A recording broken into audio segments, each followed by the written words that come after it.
Que cela soit béni. Dans le main de la prière, je vais prier. Père, dans le nom de Jésus, qui veut te dire merci pour ta bonté, ton amour, pour la vie que tu nous donnes et cette grande opportunité que Seigneur tu donnes ce soir pour être ici à ce lieu. Je viens te confier ce moment et ce programme surtout. C'est en ton nom que tout cela va se réaliser.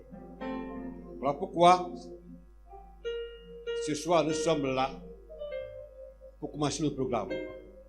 Je t'invite maintenant à être présent en ce moment même. Que tout ce que nous allons faire glorifie ton Saint-Nom. Que ta présence soit là. Chaque fois que ton peuple va se réunir ici, que ta gloire remplisse ces salles. Afin que tous ceux qui sont là, tous ceux qui viendront puissent expérimenter ta présence. Merci Père, parce que tu as promis d'être avec nous. Chaque fois que nous sommes réunis en ton nom. Prends la première place. Glorifie ton Saint-Nom. Élève ton Saint-Nom. S'élève ton Saint-Nom. Car c'est toi Jésus qui est le Seigneur. Voilà pourquoi dispose le cœur de tous ceux qui sont là à recevoir ta parole. La parole de vie. La parole de la guérison. La parole de la restauration. La parole de la plénitude. Parle-nous. Édifie-nous.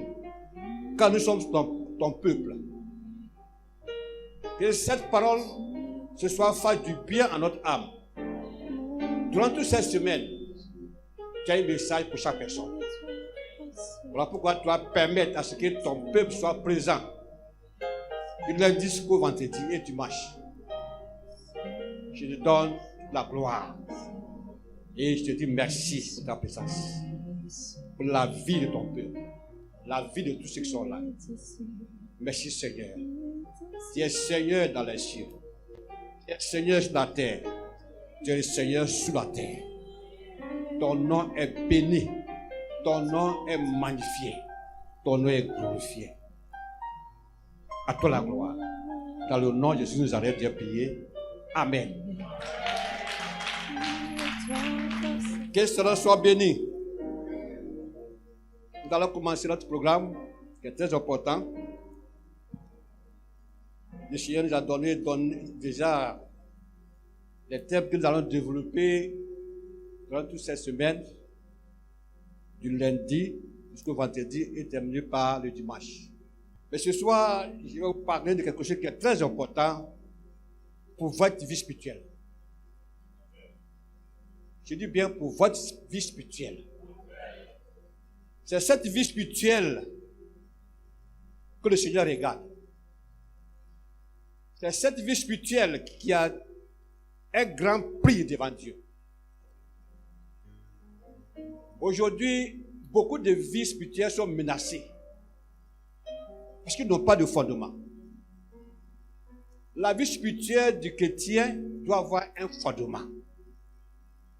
Et c'est par là que tu vas pouvoir survivre.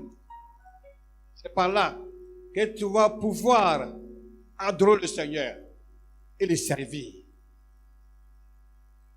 Donc ce soir, j'ai un message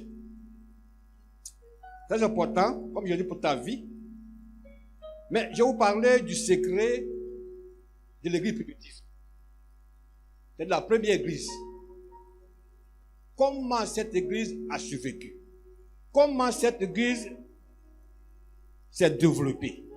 Comment les fidèles de cette église étaient toujours dans la présence de Dieu? C'est cela qui est très important pour nous. Dieu nous a appelés à la plénitude. Il nous a appelés pour que nous puissions accomplir sa volonté. Donc, cette vie spirituelle qui est très importante pour nous est basée sur quelque chose. Et c'est ça qui fait ta vie spirituelle et qui fait qu'aujourd'hui tu es là. Je vais parler de l'importance de la prière. L'importance de la prière. C'est cette prière-là qui va nous emmener à être en communion avec le Seigneur. C'est cette prière, la vie de prière que nous allons mener, qui fera de nous des vrais enfants de Dieu, à l'image du Père. Donc la prière était le secret des cultes primitifs. Quand vous lisez Acte 2, 42, les premiers chrétiens persévéraient dans l'enseignement des apôtres. Ils persévéraient dans la communion fraternelle. Ils persévéraient dans les prières. Dans la prière est notre survie. Un chrétien doit avoir une vie de prière. Un homme de Dieu doit avoir une vie de prière. C'est cette vie de prière-là qui fera de toi un être exceptionnel. Et ça, la prière, mon frère, ma soeur, tu ne peux rien accomplir pour le Seigneur. La prière nous apporte beaucoup d'avantages. Il y a beaucoup de bienfaits pour la prière. Mais le chrétien ne sait pas ça. Donc, le Seigneur Jésus-Christ, lui qui est notre maître, qui est notre Seigneur, était un homme de prière. Et la Bible dit, avant même de commencer son ministère, il a commencé par la prière. Et il passait beaucoup de temps avec le Père. Quand vous lisez Luc 6, à partir du verset 12 à 13, vous allez voir cela. Avant d'aller même nommer les apôtres, ceux qui devaient être à ses côtés, pour exercer le ministère, il a passé toute une nuit dans la prière. Lui, le maître, qui est le chemin, qui est la vérité et la vie. Donc Jésus a passé toute une nuit dans la prière. Voyez, il savait que c'est par la prière que Dieu va le diriger pour choisir ceux qui devaient travailler avec lui. Aujourd'hui, nous qui sommes ses serviteurs, aujourd'hui, nous qui suivons ses traces, nous ne pouvons pas faire comme notre maître. Avant de commencer le ministère, avec son ministère terrestre, un ministère de puissance, un ministère accompagné de guérison, de délivrance, de résurrection, Jésus passait toute la nuit à prier Dieu. C'est pas là. La Bible dit que le lendemain, il allait dans cette anse appelée ses disciples. Il a commencé à choisir Pierre, Jean et les autres pour devenir apôtres. Toutes choses sont passées par la prière. Le Seigneur est notre référence. Nous exerçons le ministère dans l'esprit de Jésus. Il a dit qu'en dehors de lui, on ne peut rien faire. Donc les apôtres étaient avec le maître. Comme Jésus exerçait le ministère, ils ont vu la vie de prière de Jésus-Christ. Même avant d'aller à la croix, Jésus a prié. Puis avoir la force dans les jardins pour aller. Donc cela a marqué les disciples. Voilà pourquoi quand vous lisez les 4 évangiles, vous allez voir que Jésus a donné beaucoup d'instructions.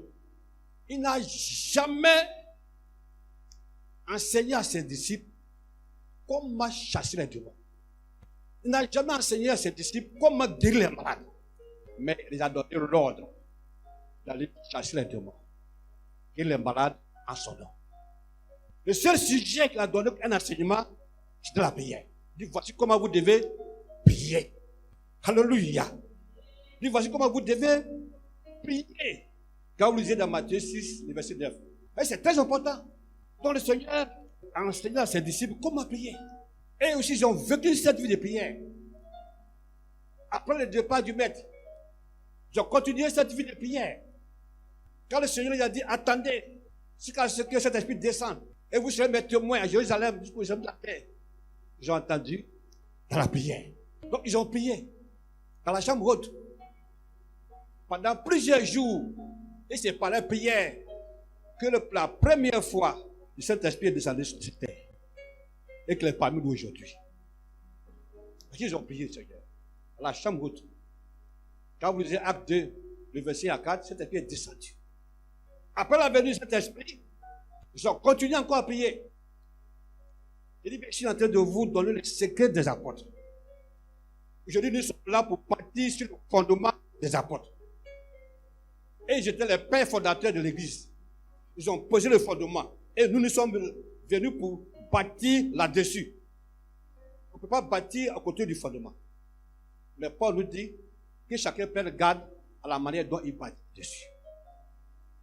Alléluia. Donc les apôtres aussi commencent à prier. Et ce qui est vraiment très important dans cette histoire, ils avaient même des heures de prière. Chaque jour, ils avaient des heures de prière. Ils se retrouvaient ensemble. Et puis, ils élevaient la voix de Dieu, tous ensemble. Comment encore? Ils priaient le Seigneur. Quand vous êtes dans Actes chapitre 3, le verset 1, ils avaient des heures de prière. Mais aujourd'hui, est-ce que l'église a des heures de prière? Nous avons des jours de prière. Est-ce que c'est un jour de prière quand les gens viennent à l'église? Aujourd'hui, c'est un jour de prière. Mais ils avaient des heures de prière. Dans la journée. Vous savez combien de fois ils prient? Ta vie spirituelle est très importante.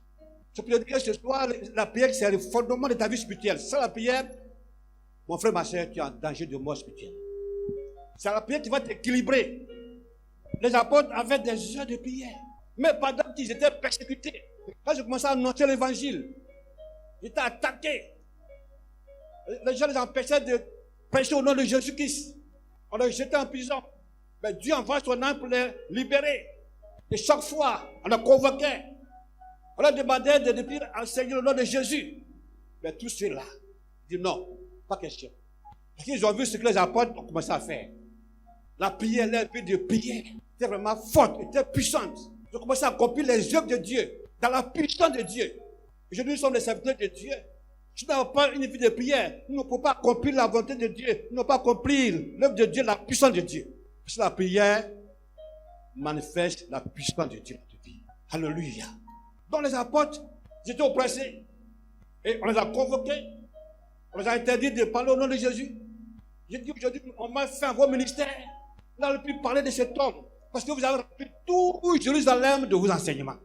Alors, qu'est-ce qu'on fait? Quand vous lisez Actes chapitre 4, le verset 26, la Bible dit qu'ils sont allés tous d'un commun accord. Et puis ils ont commencé à lever la foi à Dieu tous ensemble. Vous voyez? Et qu'est-ce qu'ils ont dit dans leur prière?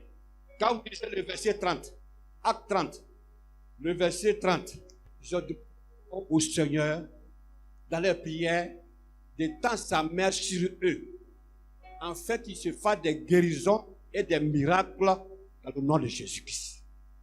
Pour dire qu'il veut continuer encore à œuvrer, à exercer le ministère. Donc quand ils ont prié, Dieu a exercé la prière. Le verset 31 nous dit, quand ils ont fini de prier, la terre où j'étais a tremblé. Et tout se remplit encore du Saint-Esprit. J'ai commencé encore à annoncer la parole de Dieu avec assurance. Ça, c'est le résultat de la prière. Et quand vous lisez Actes chapitre 5, le verset 12, les choses merveilleuses, comment ça se passe. Là, pour la première fois, au début, c'était Pierre et Jean qui accomplissaient les miracles.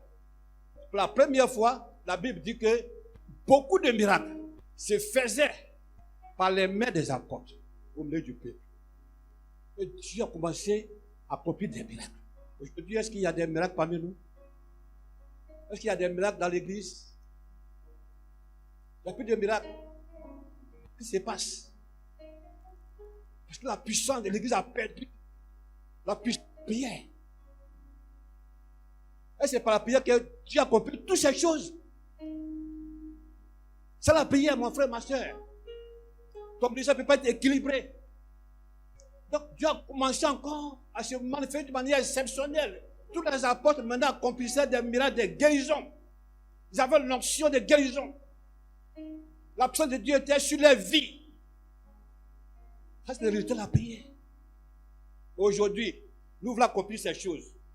Nous voulons avoir l'onction. Nous voulons payer le prix pour avoir l'onction. La prière est la clé du réveil dans ta vie.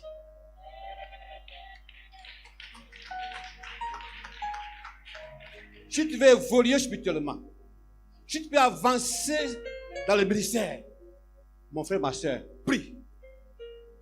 Et le Dieu de gloire va te manifester. Et tu vas devenir un instrument dans les mains du Dieu vivant. Alléluia. C'était le secret des apôtres, la prière. Les apôtres priaient tellement. L'église priait tellement. Quand on dit la prière, tous les fidèles étaient là. Les chrétiens se précipitaient. Je me souviens très bien, quand nous étions jeunes chrétiens, nos pères, ils ne sont plus là. Les pères qui ont fondé ces églises ici en Côte d'Ivoire, c'était déjà des prières. Nous enseigner ce qu'est la prière. Nous amener à prier. Alléluia. Si un homme de Dieu n'a pas la vie de prière, il ne peut pas amener le peuple à prier. Oui. Parce que ce qu'elle n'expérimente pas, il ne peut pas envoyer les gens à expérimenter. C'est comme les jeunes. Tu ne jeûnes pas. Comment tu peux envoyer le peuple à jeûner? Aujourd'hui, les enseignements sont dans l'église. Jésus a jeûné pour nous 40 jours. Alléluia. Les gens n'aiment pas jeûner.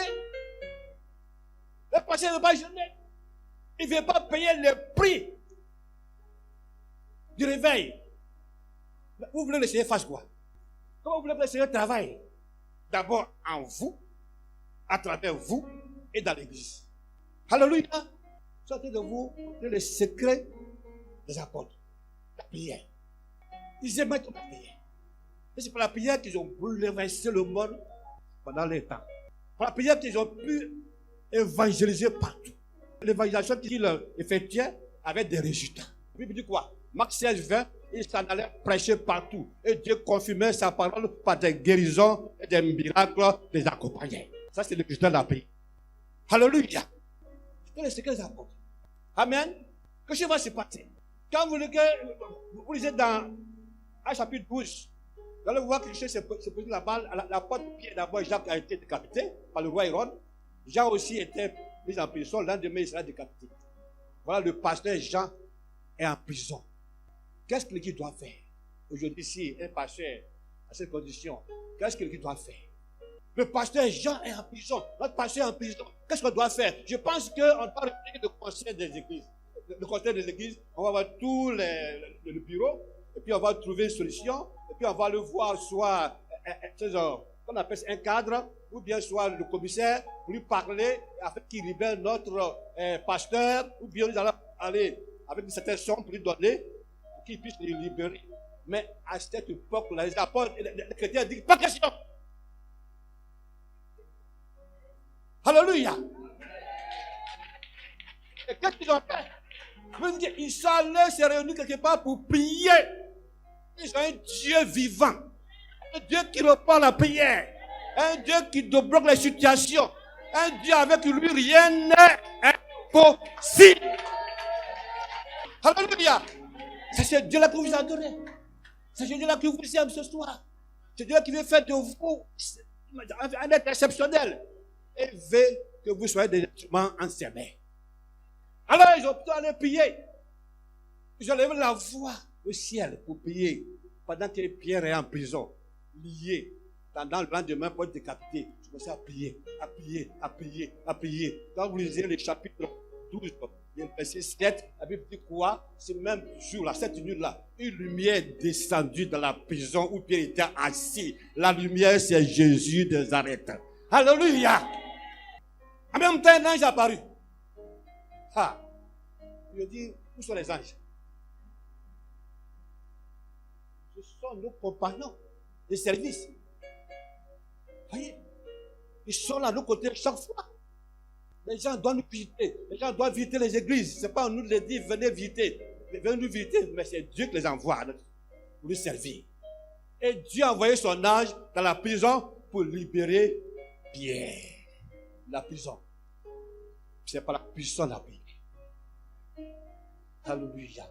Croyez à la puissance de la prière. Croyez que Dieu est puissant, il est capable de tout. Par la prière. Dieu a promis beaucoup de choses pour vous. Il a fait beaucoup de promesses pour votre vie, pour votre ministère, même pour notre nation.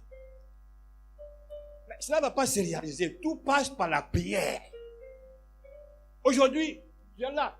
Peut-être que Dieu t'a déjà révélé que bientôt tu vas dans cette émission. Mais ces choses sont là, ils t'attendent. Et tant que tu n'as pas prié, ils ne vont pas descendre sur ta vie.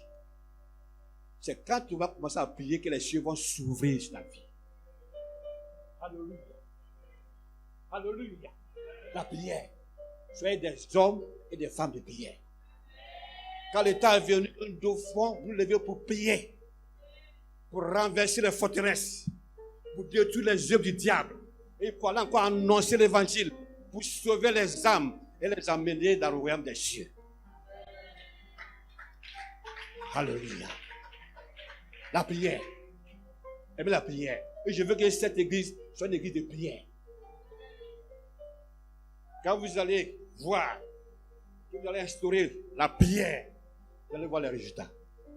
La main de Dieu sera sur vous. Dieu va se manifester d'une manière exceptionnelle.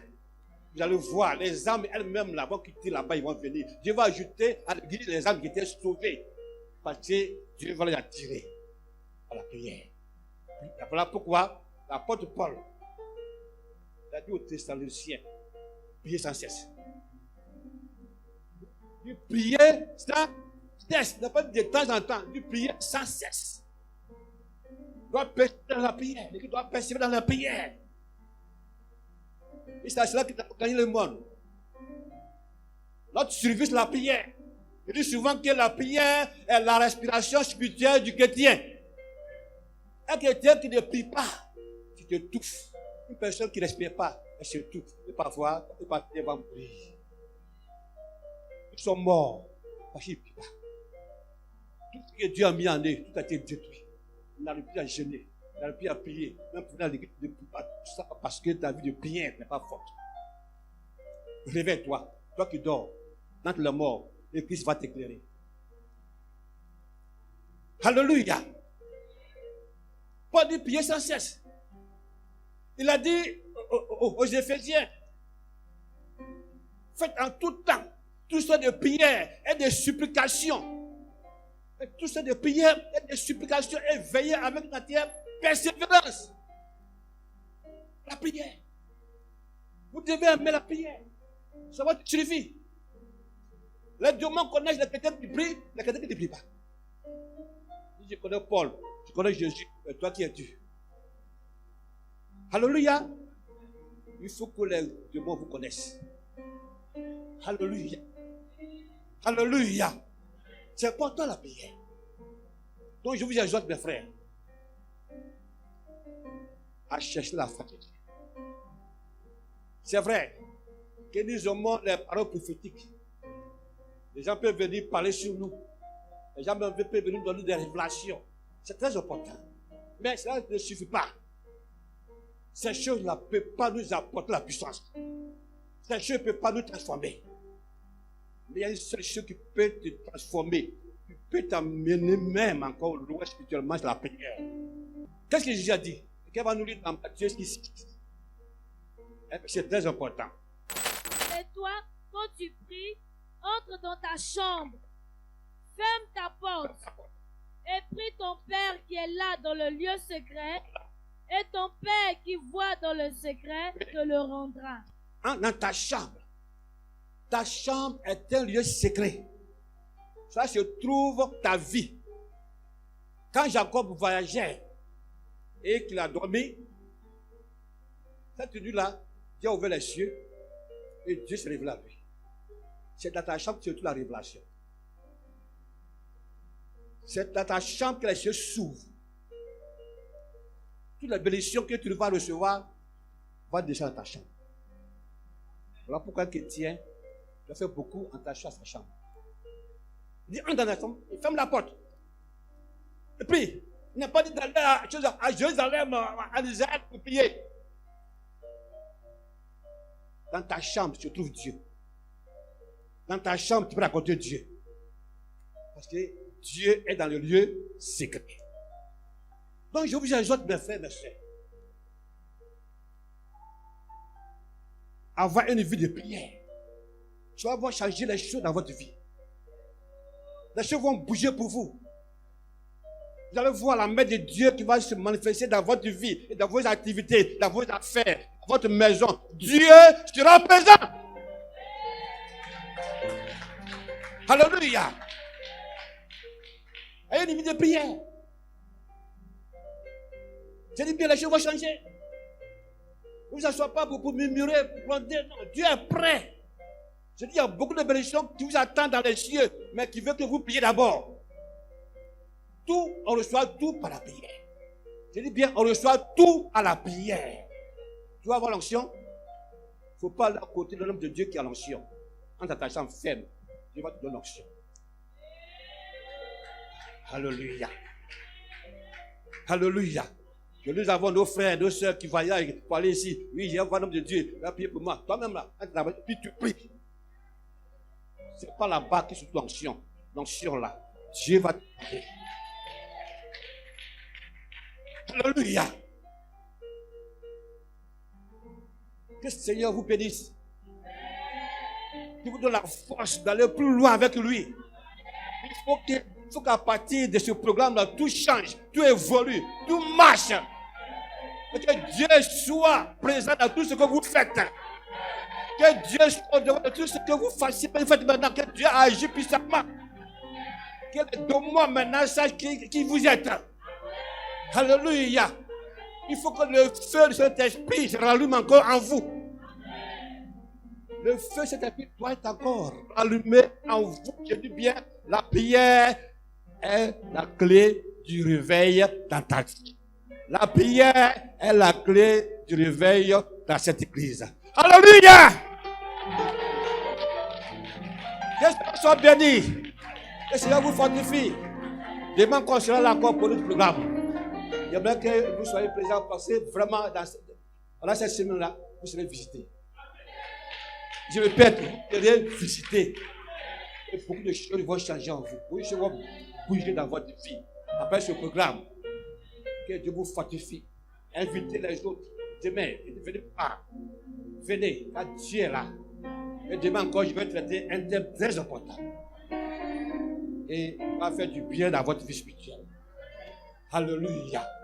Que le Seigneur vous bénisse, qu'il vous fortifie. Alléluia. Et j'aimerais qu'après ce programme, cette église puisse être visitée par Dieu. Il faut que le réveil, dans cette église, il faut que Dieu ouvre la porte du réveil à cette église. Alléluia. Alléluia. Il faut que l'église soit réveillée. Les fidèles soient réveillés. Tout le monde soit réveillé. La chair soit réveillée. Ici soit réveillée. Ici soit réveillé, les fidèles soient réveillés. Et vous les chantez, que vous soyez réveillés. Que tout le monde soit réveillé. Alléluia. Lui rend hommage. Il est trois fois saint, éternel, désarmé.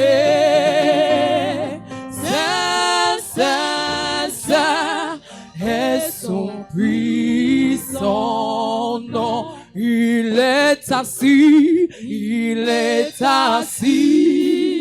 sur son trône élevé. Dans le nom de Jésus, nous arrêtons. Dans le nom de Jésus, que la flamme du feu de la prière se rallume en toi. Alléluia. Que cette flamme divine du feu de la prière soit rallumée dans ta vie spirituelle. Soyez enflammés. Que cette flamme continue encore à brûler, à se manifester dans ta vie. Que par tes prières, Dieu agit puissamment. Par tes prières, que les âmes soient sauvées. Par tes prières, que les malades soient guéris. Par tes prières, que les démons soient chassés. Par tes prières, que les âmes soient sauvées, libérées. Et que ce soit l'esprit, l'onction de la prière soit sur votre vie. Reçois l'onction de la prière dans ta vie. Sois un homme et une femme de prière pour ta génération. Amen. Car par toi, Dieu va changer la situation. Dieu va débloquer toutes choses. Ta famille sera sauvée. Ta maison sera protégée. Et ton église sera bénie. Dans le nom de Jésus qui j'ai prié. Amen.